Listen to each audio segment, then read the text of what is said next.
아브라함의 하나님, 이삭의 하나님, 야곱의 하나님, 우리 주 예수 그리스도의 하나님, 영광의 아버지의 이름이 거룩히 여김을 받으시옵소서. 오늘도 주님을 소망하며 하늘과 땅의 죄의 왕국이 이루어지고 또 우리를 거처로 인도하실 우리 주님의 약속을 믿고 이 험한 세상 하루 또 쉬었사오니 아버지 하나님, 오늘도 주님 앞에 먼저 나와 주님을 경배하며 또 주의 말씀을 듣기를 원합니다. 또 기도하기를 원합니다. 아버지 하나님, 우리에게 지각을 열어주시고 아버지 하나님, 생명의 빛을 비춰주셔서 말씀을 깨닫는 이 귀한 시간 되게 하시고 깨달을 때에 그 말씀 안에 뿌리를 내리고 소망에 닿칠 굳건히 하는 축복된 시간 되게 하여 주옵소서. 참석지 못한 다른 지체들에게도 동일한 은혜를 내려 주옵소서. 테이블 들는 아버지 성도들에게도 동일한 은혜를 내려 주옵소서. 성령님의 기름 부음 가운데 우리를 가르쳐 주옵소서. 우리 주 예수 그리스도의 이름으로 감사하며 기도합니다. 아멘. 시편 91편 보겠습니다. 91편. 지극히 높으신 분의 은밀한 곳에 거하는 자는 전능하신 분의 그늘 아래 살리로다. 내가 주에 관하여 말하기를 그는 나의 피난처시며 나의 요새시요 나의 하나님이시니 내가 그를 신뢰하리라 하리로다. 참으로 그가 너를 새 사냥꾼의 덫과 지독한 전염병에서 건져내시리라. 그가 너를 자기 깃털로 덮으시리니 네가 그의 날개 아래 피하리로다. 그의 진리가 너의 작은 방패와 큰 방패가 되리니 네가 밤에 공포나 낮에 날아가는 화살이나 어둠 속에서 만연하는 전염병이나 백주에 황폐케 하는 멸망을 두려워하지 아니하리로다. 1000명이 네 옆에서 10,000명이 네 오른편에서 쓰러질 것이나 그것이 네게는 가까이 오지 못하리라. 오직 네가 네 눈으로 보게 되리니 악인의 보응을 보리로다. 네가 나의 피난처이신 주 곧 지극히 높으신 분을 네 처소로 삼았으므로 어떠한 재앙도 네게 닥치지 못하며 어떠한 전염병도 네 장막에 가까이 가지 못하리라. 이는 그가 너를 위하여 자기 천사들에게 명하시어 너의 모든 길에서 너를 지키게 하실 것임이라. 그들이 그들의 손으로 너를 받들어 네 발이 돌에 부딪히지 않게 할 것이요 네가 사자와 독사를 밟으며 젊은 사자와 용도 발로 짓밟으리로다.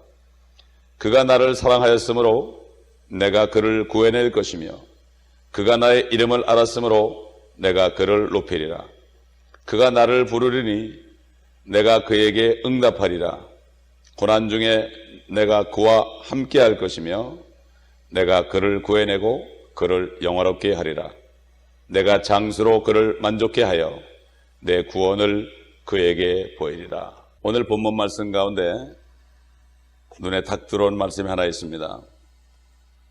11절 보게 되면은 이는 그가 너를 위하여 자기 천사들에게 명하시어 너의 모든 길에서 너를 지키게 할 것임이라. 그 다음에 12절 보면 그들이 그들의 손으로 너를 받들어 네 발이 돌에 부딪히지 않게 할 것이요. 이 말씀을 마귀가 우리 예수 그리스도에게 인용했습니다. 우리 주님이 초림했을 때 주님을 광야로 몰아내고 시험할 때 첫 번째는 돌멩이를 떡덩이로 빵으로 만들라고 그랬고 두 번째는 네가 성전 꼭대기에서 뛰어내리라. 그러면은 그가 그의 천사를 보내어 네 발이 돌에 부딪히지 않게 할 것이라. 그럴 때 주님이 주 하나님을 시험하지 말라고 그랬습니다. 굉장히 중요한 말씀이에요. 분명히 성경에 있는 말씀이에요. 성경에 있는 말씀을 마귀가 인용합니다. 마귀의 술책 가운데 가장 큰 술책이 뭔가 하면은 하나님의 말씀을 인용해서 그것을 잘못 적용시키게 합니다. 그 얘기는 무엇입니까? 바로 건전한 교리라는 것은 하나님의 말씀이 어떤 때를 얘기하는가, 이걸 먼저 봐야 됩니다. 이 구약에 보게 되면은, 에스겔서를 보게 되면은 하나님께서 에스겔을 부를 때 에스겔아 안 그러고 인자야 그랬습니다. 인자야, the son of man, 사람의 아들아 이렇게 얘기했습니다. 그럴 때 인자는 S자가, 싼의 S자가 소문자입니다. 또 시편 8편에도 사람이 무엇이간데 그처럼 돌보시며 인자가 무엇이간데 이처럼 돌보시나이까. 거기 인자는 역시 small son of man이에요. 사람을 얘기하는 거예요. 우리는 사람으로부터 태어났어요. 그래서 사람의 아들이에요. 물론 딸도 있죠. 아들, 딸이에요. 그런데 하나님의 아들도 이 땅에 계실 때, 육신으로 계실 때는 인자라고 그랬어요. 인자. 그리고 재림하실 때도 인자의 표적이 하늘에 보일 것이다. 다시 보이는 몸으로 오신다. 물론 영화로운 몸이지만. 그렇기 때문에 오늘 시편 91편에 있는 내용은 1차적으로 주님이 재림하실 때 있을 일이에요. 환난을 거쳐서 주님이 오실 때 너를 한 것은 인자라서 오시는 주님을 아버지께서 얘기하는 거예요. 이걸 먼저 알아야 되는 거예요. 그러므로 그때야말로 주님이 재림하실 때 어떤 돌멩이도 부딪히지 않게 할 것입니다. 주님이 감람산 위에, 올리브산 위에 내려앉는다고 그랬어요. 산에 얼마나 돌이 많겠어요. 그러나 절대 상관이 없어요. 그때는 신령한 몸을 입었기 때문에 돌멩이가 그를 상하게 할 수 없어요. 그러나 초림 때 오셨을 때는 연약한 몸으로 오셨기 때문에 상할 수도 있어요.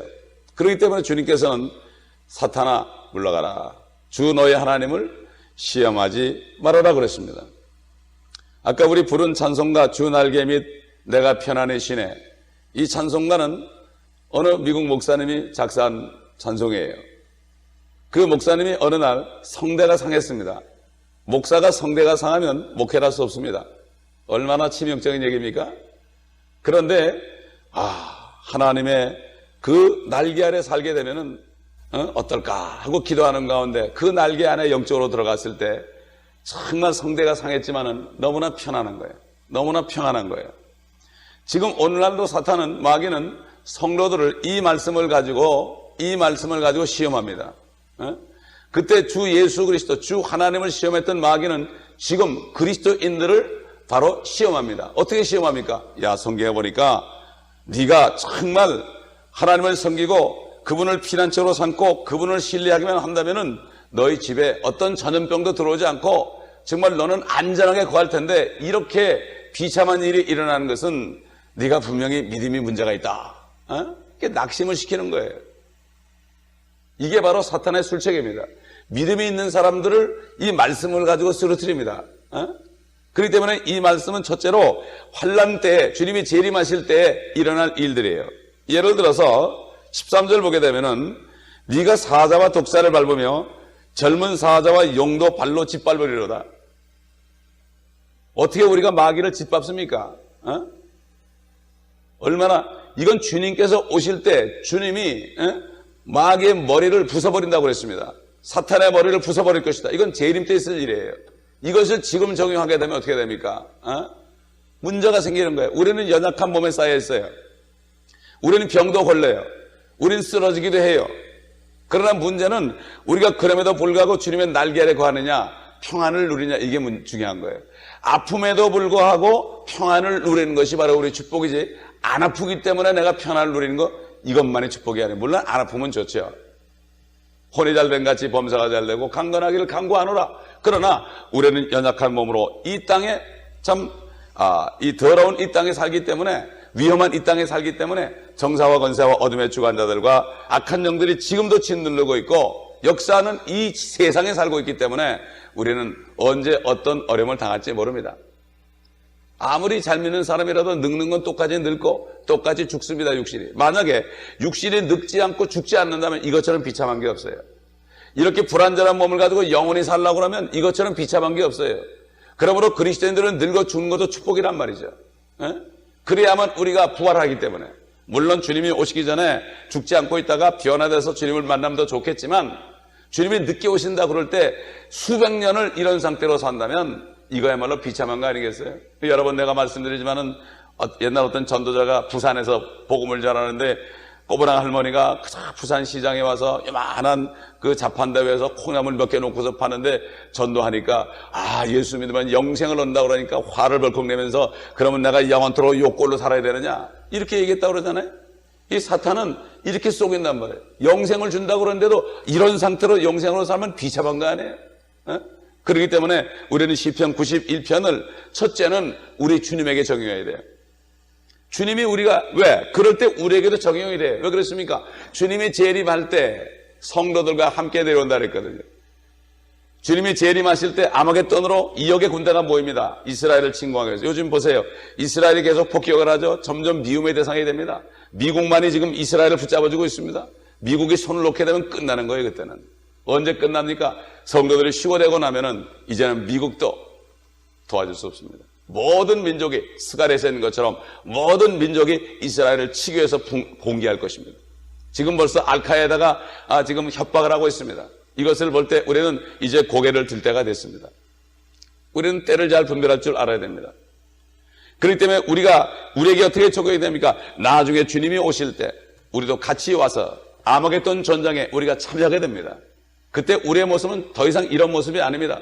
마치 예수님이 이 땅에 계실 때 연약한 모습이었지만은 지금은 영광스러운 몸인 것처럼 우리도 그와 함께 똑같이 몸으로 변모시킬 것이다 그러기 때문에 그렇게 변화되리라 그러기 때문에 사도 요한을 통하여 사도 바울을 통하여 성령께서 분명히 말씀하셨죠.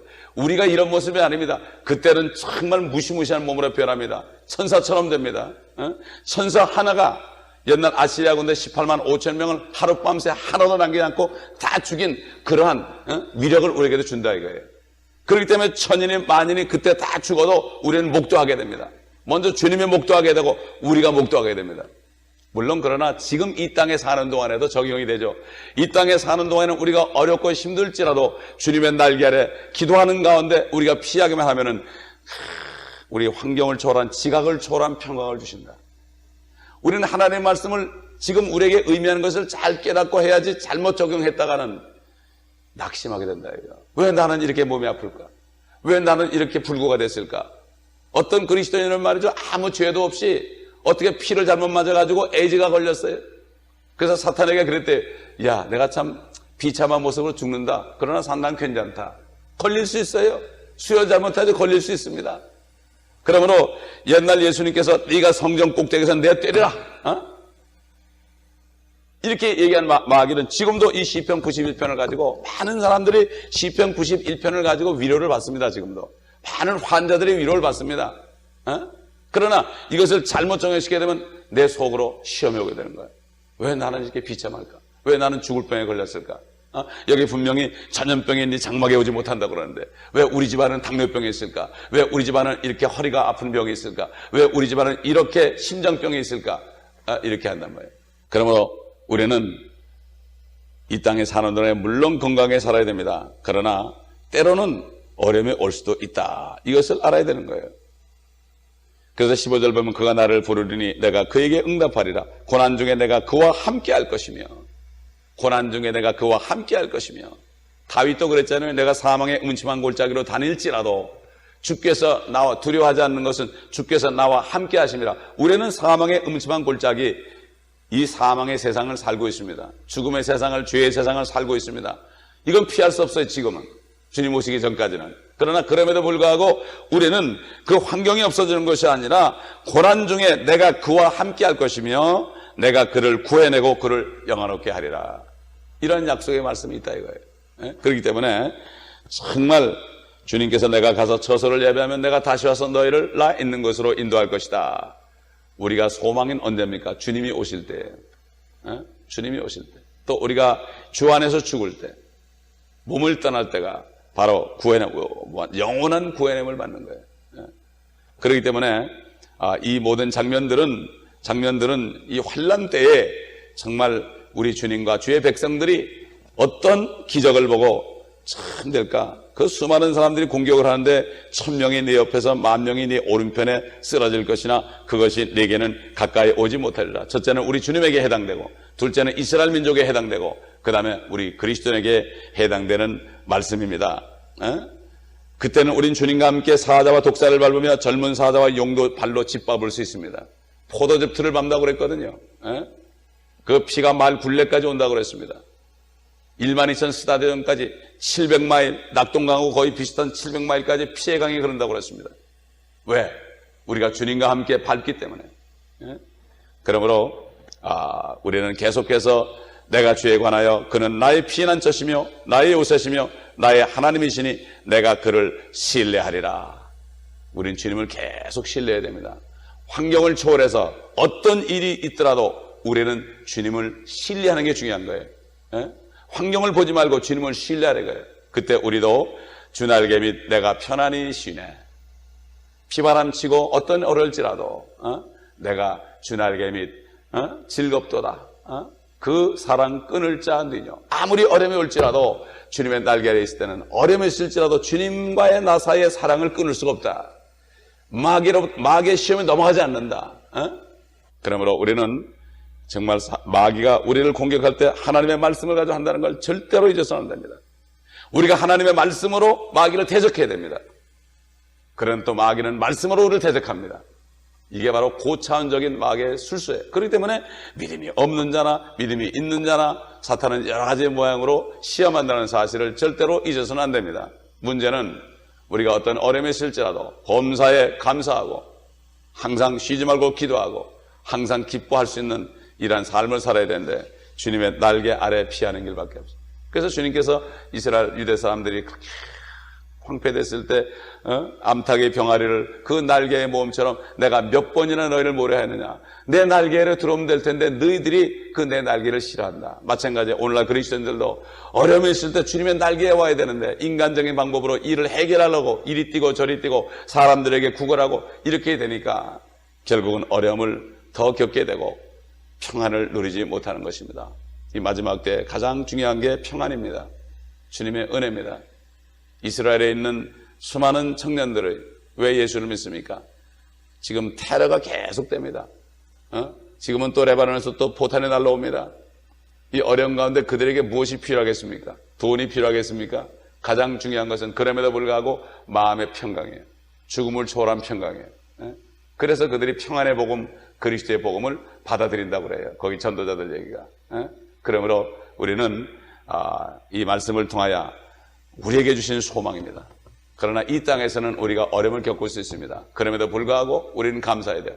평안을 줘도 건강에도 감사하고 아파도 감사하고 오히려 아플수록 주님의 그늘 아래 깊이 들어갈 수 있는 그러한 채널이 된다는 사실을 알고 절대로 마귀에게 속아서는 안 됩니다. 우리 육신은 편하길 원합니다. 우리 육신은 건강하길 원합니다. 우리 육신은 항상 모든 게 잘 되길 원합니다. 그러나 어떤 환경 속에서도 우리는 주님의 날개 아래서 쉴 수 있는 이러한 믿음이 있어야 됩니다. 이것이 바로 마귀를 대적하라. 그리하면 너희로부터 피할 것이다. 한 길로 왔던 마귀는 7길로 물러갈 것입니다. 그러므로 우리는 이 말씀 속에서 우리의 소망을 발견할 뿐만 아니라 비록 이런 일을 통해서 우리가 이 현 세상에서 우리의 발이 돌에 부딪히는 한이 있더라도 우리는 상관하면 안 됩니다. 결국은 나중에는 이 말씀이 이루어지기 때문입니다. 이 말씀 속에서 또 오늘 하루도 우리가 주님의 날개 아래서 살기를 간구하고 우리 성도들이 다 이렇게 이 믿음 가운데 살 때 흔들리지 않는 교회가 되고 강건한 교회가 되고 정말 굳건한 교회가 될 것입니다. 기도하겠습니다. 아버지 하나님 감사합니다. 오늘 말씀 안에는 우리 소망을 주셨습니다. 주님과 함께하는 소망입니다. 아버지 하나님 이 말씀을 깨닫게 하심을 감사합니다. 이제는 사단에 속지 않고 항상 주님의 날개 아래서 육신은 어렵고 힘들지라도 평안을 누리며 은혜 안에 살 수 있도록 도와주시고 우리 모든 성도들 어떤 형편에 있을지라도 저들을 위로하시고 힘을 주시고 그럴수록 더 주님을 신뢰함으로 소망 가운데 살게 하여 주시옵소서. 우리 구주 예수 그리스도의 이름으로 감사기도 드립니다. 아멘.